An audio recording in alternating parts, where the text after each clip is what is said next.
Chapter 6. The wickedness of man and the ark of Noah 1. And it came to pass, when men began to multiply on the face of the earth, and daughters were born unto them. 2. That the sons of God saw the daughters of men that they were fair, and they took them wives of all which they chose.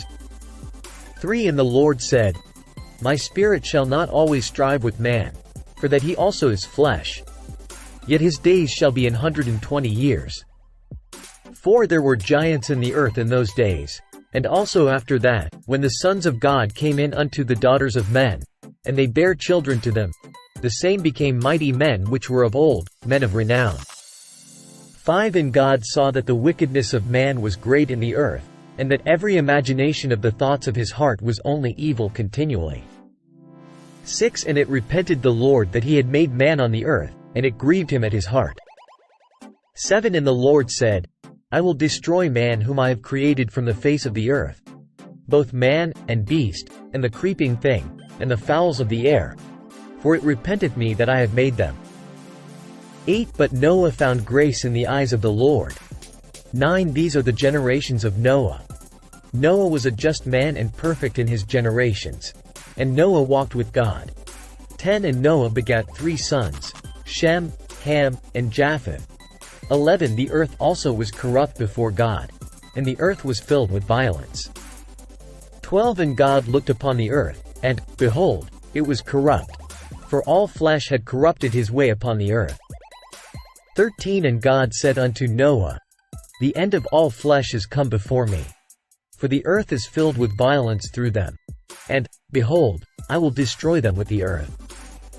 14. Make thee an ark of gopher wood. Rooms shalt thou make in the ark, and shalt pitch it within and without with pitch.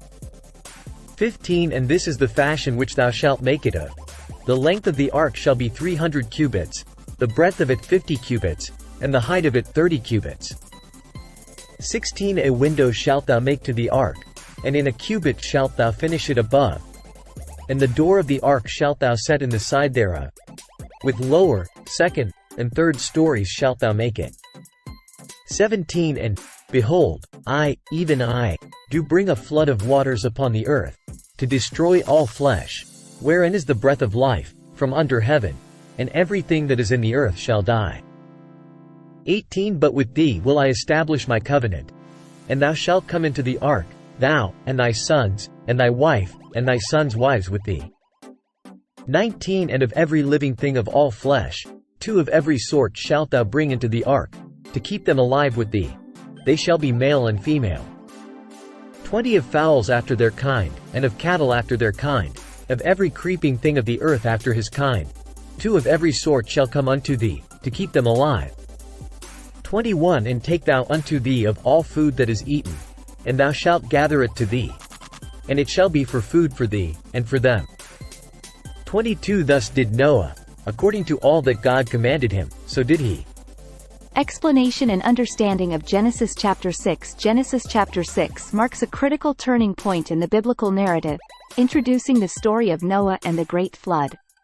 It addresses the increasing wickedness of humanity and God's decision to bring about a global catastrophe in response. Multiplication of humanity. The chapter begins by describing the rapid population growth on earth, with the sons of God, a debated term that could refer to angelic beings or righteous humans, marrying the daughters of men. God's concern and warning. God observes the growing wickedness and corruption among humanity. He determines that his spirit will not continually strive with mankind, limiting human lifespans to 120 years. The Nephilim. The passage mentions giants or Nephilim, who are born from the unions between the sons of God and daughters of men. These individuals are described as mighty men and men of renown, possibly implying great physical and social power. God's grief and resolution. God becomes deeply grieved by the wickedness of humanity and decides to destroy all living creatures from the face of the earth due to the pervasive evil. Noah's righteousness. Noah, however, stands out as a righteous and just man who walks with God. God's grace rests upon Noah, and he is chosen to be the instrument of humanity's preservation. God's covenant with Noah. God instructs Noah to build an ark to survive the impending flood. He provides detailed instructions about the ark's construction, its dimensions, and the materials to be used. The flood announced. God reveals his plan to send a flood of waters to destroy all living creatures with the breath of life. He specifies that everything on earth shall perish. Noah's obedience. Noah obeys God's command, demonstrating his faith and righteousness. He prepares the ark, collects animals and provisions, and follows God's instructions meticulously. Genesis chapter 6 sets the stage for the dramatic events that follow, including the construction of the ark, the gathering of the animals, and the arrival of the great flood. It highlights themes of righteousness, obedience, God's judgment, and divine mercy. Noah becomes a central figure in the biblical narrative as the chosen vessel for the preservation of life on earth during this cataclysmic event.